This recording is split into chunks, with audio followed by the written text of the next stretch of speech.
sabayan natin ang tugtog. DJ, play the music right here, yo. Dante! Marcoleta! Mas malakas pa, Dante! Marcoleta! Yan ang sigaw ng bayan at ngayon, ihanda niyo po ang inyong mga sarili para sa ating susunod na pasabog. Nako! Pwede bang Si Bibi to! palakpakan ng malakas? Si Bibi, guys! Si Bibi! Si Bibi! May isang halingin ng suporta at pagmamahal. Ang butihin may bahay ng ating dating Pangulo. Matatag Ito, si Mama Nilet! ng isang matapang na lider at patuloy na nagbibigay ng inspirasyon sa maraming Pilipino.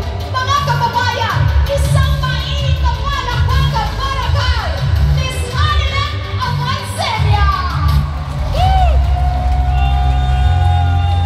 Bakyan!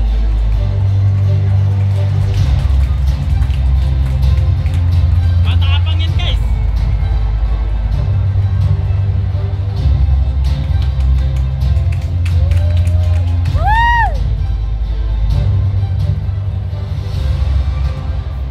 Baka panglas si Bibi. INC! Iglesia ni Cristo. Alam niyo ho ba gaano kamahal ni PRD ang INC? Mahal na mahal niya ang INC. Kaya pag gusto niya ng tao na mapagkakatiwalaan, nagpapahanap siya ng INC. Totoo yan, ma'am. Sir, totoo talaga yan. In fact, nung kinidnap siya, ang kasama namin na masahista namin na nakatira sa aming bahay, ay miyembro ng INC.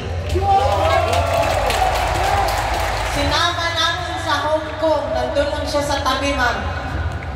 Ngayon, pagka sa Davao, pag nakadapa ako, nakikita, nagpapamasahe, siya ang nakaka-witness ng hagulgul ko sa gabi. So, ganun kamahal ni dating Pangulong Duterte ang INC.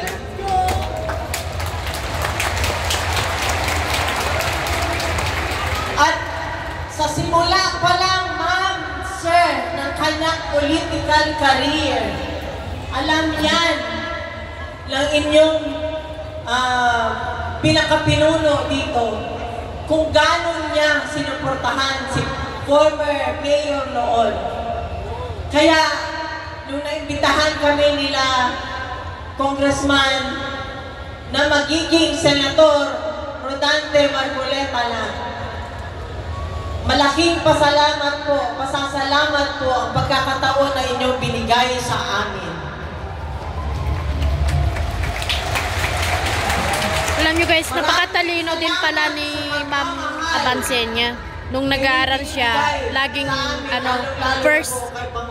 first honor valedictorian nung nag-aaral. Alam niyo po sa puso, hindi po ako marunong magsinungaling eh. Ayoko pong magpitpit ng bangko, ayoko pong magyabang. Pero alam niyo po, minahal na po kayo.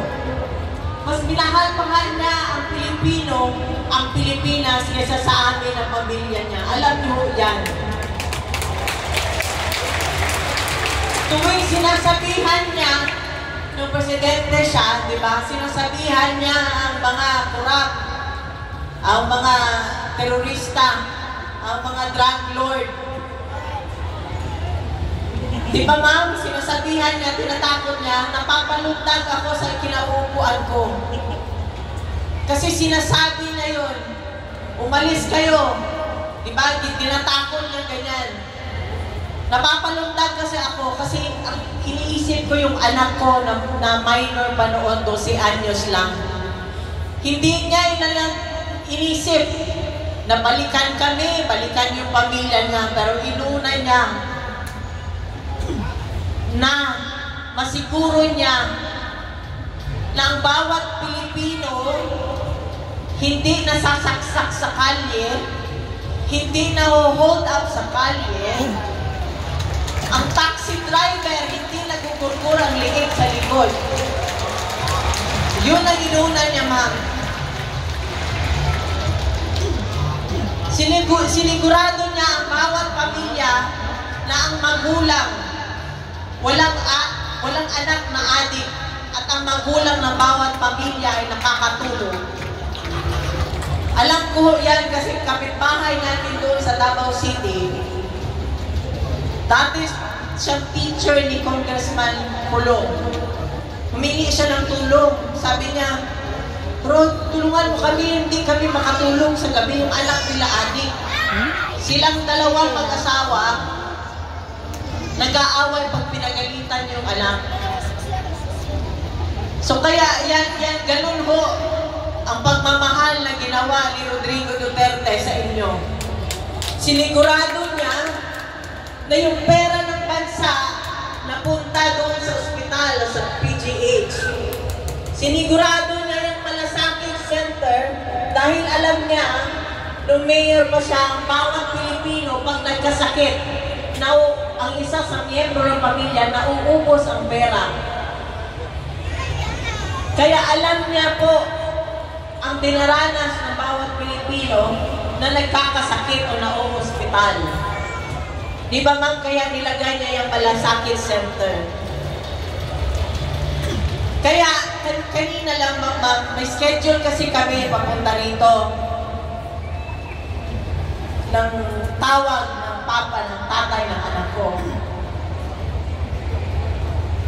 Nakita ko kung gaano nag-mature si Veronica overnight. Alam niyo ma'am, sir, baby pa yan eh. Ang security blanket na yung tatay niya. Pero kinidnap nila. Nag-aaral siya dito sa Manila, tinatawagan niya ako, "Ma, wala namang trabaho si Dada. Papuntahin mo na siya dito sa Manila para magbantay sa kanya." Gusto niya yun na nandun sa kanya. Yung tatay naman, ayaw naman niya pumunta ng Manila, ayaw na niya sumakay ng aeroplano, "Ma'am, maniwala kayo." Ayaw niya na magbiyahe. Simple na buhay na lang yan gusto niya. 80 anyos. Kaya minsan ako, hindi ko maiwasan na ako ang umiiyak parati kasi sa bahay ako umiikot eh. Naano ko na yung kwarto, alam ko, wala siya doon. Napilitan ang anak ko na mag-mature overnight. So pagka gusto ng anak ko tumabi sa papa niya, ang tatay niya, sa akin naman ang lapit. Sabihan ko yung anak mo na doon matulog sa kwarto niya.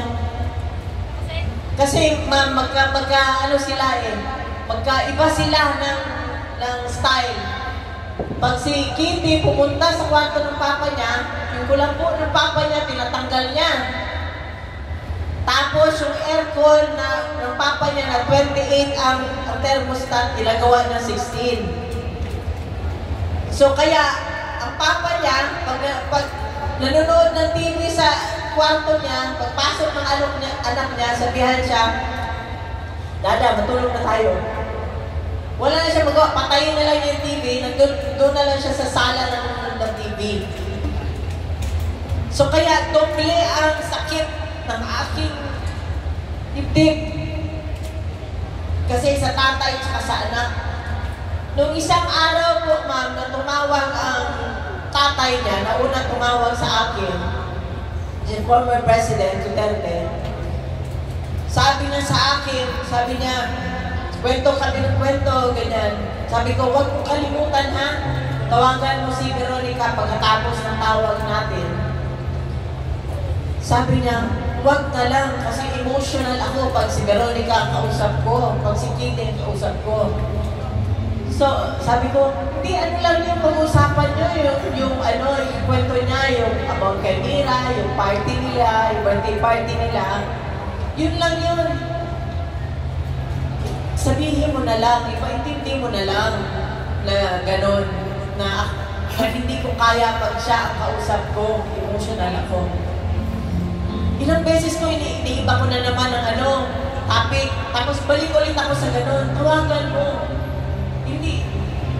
Nung hindi ko na pagkatapos ng conversation namin, tinawagan ko kagad ang anak ko. Hagulgol na ako, sabi ko na, sorry talaga. Kasi sabi ng papa mo, hindi daw na kaya kung ikaw ang kausap niya, emotional daw siya. Sabi niya, intindihin na lang daw natin na siya ang nasa loob. Kung magulgol talaga ako, pinakamalakas na gulgol na ginagawa ko. Kasi ako lang mag-isa sa kwarto. Sorry sa anak ko. Pero nung habang nag-uusap kami, sabi niya, Ma, sandali lang ba, may tawag. Buti na lang, tinawagan niya. Tatay niya. Tinawagan siya ng tatay niya. So nag-usap sila. Kanina din schedule namin na while nasa sasakyan kami, tumawag una kay Kitty, sunod sa akin, nag-usap sila. Sinabihan siya, mag-aral ka. Kwento ni Kitty yung nandun siya lang sa rally, ginagawa daw niya para sa kanya.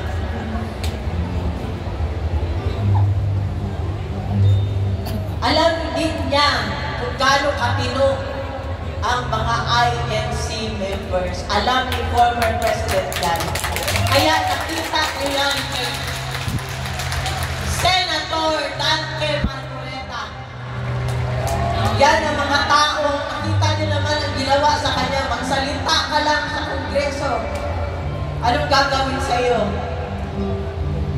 Vlogger ka, magsalita ka, anong gagawin sa'yo? Aray ko. Diba? Kulong. Ito ang ginawa sa wala na tayong human rights. Wala ka ng karapatan magsalita.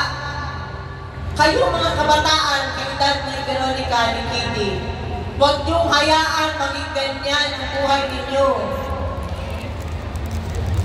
Sana ilunglong natin sa posisyon yung mga taong may paninindigan, yung mga taong kayang huminti sa pera. Kasi pag yung tao na umuoo, mas mahal ang pera, hindi nila tayo kayang ipaglaban, ma'am.